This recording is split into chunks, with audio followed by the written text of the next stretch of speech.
we're going to make some kind of assumption that he's probably going to play, right? For Pittsburgh. For Pittsburgh. I mean, he's not going to play anywhere else. And if he does, I don't know. I'm still probably going to go under right now. I'll keep saying the same thing. Under 8.5. Yeah. What if Rodgers was the guy, starts the whole year? He started every game for the Jets last year, by the way. Yeah. You talk about the durability, and there was a number of times where he got hurt and looked like he might have been broken in half and had an ankle and a knee and a thing and whatever. Still made it through the whole season last year. Pretty impressive. Coming off of playing 4 snaps, of course. But he made it through the whole season. Probably should be better physically this year. Even though he's a year older, it's 2 years removed from the Achilles. So physically, he's still there. I just keep coming back to like teach an old dog new tricks type of thing. Like he needs new tricks at this point, and is he willing to do that? I don't know. And does he have the right master to continue that? Does he have the right play caller? Does he have the right guy in Arthur Smith? You know, like if Aaron Rodgers went to San Francisco and played under Kyle, you could paint this easy picture of Rodgers runs the system and they've got playmakers and he has a really good season. I don't think this is that type of situation, though. No, and I wonder how, even if he can change, you know, what he does at this point in his career, the old dog learns the new trick. I wonder how long it would take. Like that, I think, is almost a bigger problem at this point. Like even think back to so this has been a theme for Rodgers for years now. This whole like doesn't necessarily take the coaching particularly well, right? Like this was a problem with Mike McCarthy in the final years in Green Bay. And we had 2 or 3 years of like, why is this stagnated? Like, why isn't this? Rodgers is one of the top 5 quarterbacks to ever play the game. Why is this not better than it looks right now? Is it him? Is it Mike McCarthy's offense? Is it some combination? Is it a lack of number 2 wider? Like, what is it, right? Then Matt LaFleur comes in, and it took a little while, and then suddenly we got back-to-back MVP Rodgers, and it looked like it was supposed to look, right? And then Rodgers goes away, and the Achilles the Achilles pops, and the same goes back to being it. I mean, Rodgers last season didn't play that badly from a sort of throw-by-throw basis, but it never looked good, right? It always looked sort of more labored than it should have been.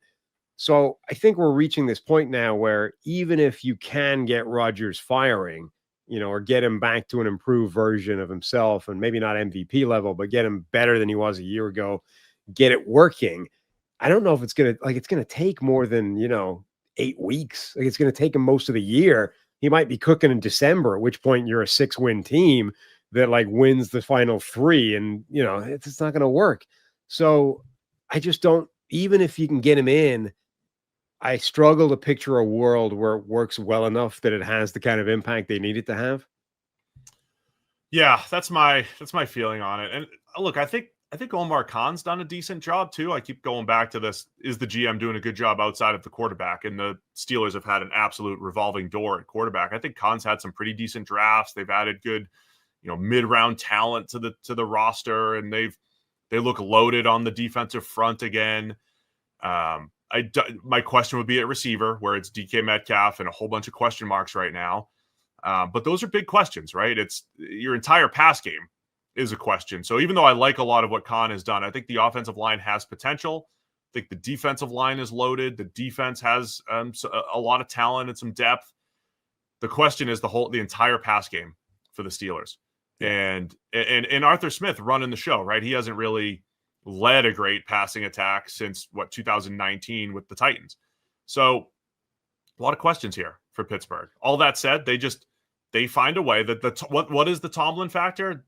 The fact that they're going to beat the Ravens once and, pull some upsets and then play, lose to the worst team in the league in the snow or whatever it is, right? They're going to play up against some good teams, play down against some bad teams, and it all ends up in 9 or more wins every single year, or eight wins and a tie every single year. All right, that's enough of that, Steve. Over 50% of the people listening to this are not subscribed right now. So click that button, and then we can get back to whatever it is Steve's telling you about. Yeah, well, the 2 things that are in their favor. Number one, like I do think that Mike Tomlin is a really good coach who the team follows him. Like they want to go and win for him. Number two, that defense could be nasty. Like you look at that group, it could be an elite, genuinely, it could be one of those suffocating defenses that, whereas I think it's harder for defense to really move the needle overall, they could have one of those defenses that's good enough to keep them in every single game. That's what it needs, right? Like if that defense plays at that level this year, then Rodgers might be the difference over, Will Howard or Mason Rudolph in terms of winning and losing those games. But it might take that. So that I think is what's worth. Like you look at this, the offense could be a struggle. It could be a grind. It could not work regardless of who the quarterback is. But that defense might be good enough that they're in like every single game. And if they just get a guy that can make a play or two somewhere, it's the difference. The one question that we had in the chat was, what if they didn't have Rodgers? And, Will Howard in the 6th round and then Mason Rudolph coming back after a year with the Titans. I would not be optimistic for this year if you're the Steelers. I mean, but for the long term, with all the draft capital that they have next year, they have a ton of draft picks, especially in the top 3 rounds.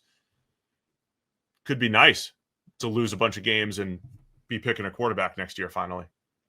Yeah, I mean, I'm going under if Rodgers is not on the roster, and I might be going under even if he is. I think they're definitely under that number if they have to start Rudolph and Howard and whoever else.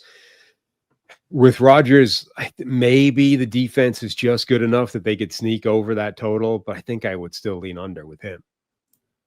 Oh, just for the fun, we're going to say under. With or without, we're going to go under, and Rodgers gets to be the quarterback that ends the streak for Mike Tomlin.